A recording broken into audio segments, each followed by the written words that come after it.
26 दिनों की भूख हड़ताल, सरकार के साथ आधी रात को बातचीत और फिर एक ऐसा आरोप जिसने पूरे मामले को फिर से चर्चा में ला दिया है। सामाजिक कार्यकर्ता सोनम वांगचुक का दावा है कि सरकार ने उनसे किया हुआ वादा तोड़ दिया है। आखिर ऐसा क्या हुआ कि उन्होंने कहा कि उनका राजनीतिक नेताओं पर से भरोसा ही कमजोर हो गया है। आइए जानते हैं पूरी खबर विस्तार से। लद्दाख के सामाजिक कार्यकर्ता सोनम वांगचुक ने केंद्र सरकार पर भरोसा तोड़ने का आरोप लगाया है। उनका कहना है कि जब उन्होंने अपनी 26 दिन की भूख हड़ताल समाप्त की थी, तब सरकार की ओर से उन्हें भरोसा दिलाया गया था कि उस दौरान की तस्वीरें सार्वजनिक नहीं की जाएगी, लेकिन बाद में वही तस्वीरें जारी कर दी गई। वांगचुक का कहना है कि इस घटना के बाद उनका राजनीतिक नेताओं पर से भरोसा कमजोर हो गया है और अब उन्हें राजनीतिक दलों के नेताओं के प्रति निराशा महसूस हो रही है। सोनम वांगचुक ने दावा किया कि उनकी केंद्रीय मंत्री जेपी नड्डा और जितेंद्र सिंह के साथ आधी रात को बैठक हुई थी। इस बैठक में यह स्पष्ट सहमति बनी थी, न तो बैठक की तस्वीरें और न ही अनशन समाप्त करने की तस्वीरें तब तक सार्वजनिक की जाएगी जब तक इस घोषणा में विपक्षी दलों के नेताओं और छात्र प्रतिनिधि भी शामिल न हो। लेकिन वांगचुक का आरोप है कि इस सहमति के बावजूद तस्वीरें पहले ही जारी कर दी गई। सोनम वांगचुक ने कहा कि केंद्रीय मंत्री के अपने फोटोग्राफर थे, उन्होंने वादा किया था कि वे तस्वीरें जारी नहीं करेंगे, लेकिन उन्होंने अपना वादा तोड़ दिया। उनके मुताबिक यही वह बात है जिसमें सभी पक्षों की भागीदारी दिखाई देती है।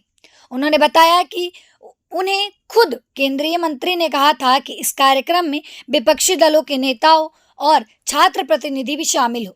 उनका उद्देश्य था कि यह किसी भी एक पार्टी का कार्यक्रम न बनकर सभी पक्षों की मौजूदगी वाला संयुक्त कार्यक्रम बने, लेकिन उनके अनुसार ऐसा नहीं हुआ।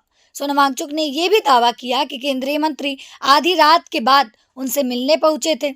उस समय उन्होंने खुद सुझाव दिया था कि वह अपना अनशन समाप्त कर देंगे, लेकिन इसकी जानकारी और तस्वीरें तभी सार्वजनिक की जाएगी जब सभी पक्षों की मौजूदगी में वह खुद इसकी घोषणा करे। वांगचुक का कहना है कि केंद्रीय मंत्री ने उनके इस प्रस्ताव पर सहमति भी जताई थी।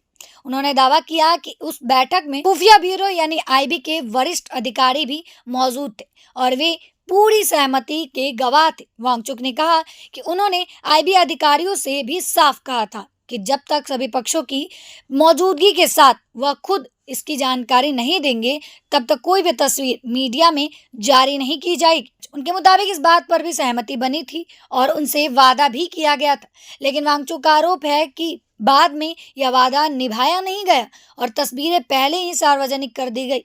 इन आरोपों के बाद यह मामला फिर एक बार चर्चा में आ गया है। उनका कहना है कि तस्वीरें जारी होने से केवल एक वादा नहीं टूटा, बल्कि राजनीतिक नेताओं पर उनका विश्वास भी कमजोर हो गया। अब देखना होगा कि इन आरोपों पर सरकार की ओर से क्या प्रतिक्रिया आती है और आगे इस पूरे मामले पर क्या नया मोड़ सामने आता है। फिलहाल के लिए इस खबर में इतना ही। मेरा नाम सोनम है और आप देख रहे हैं प्रभात खबर। प्रभातखबर.com, विश्वास वही, रफ्तार नहीं।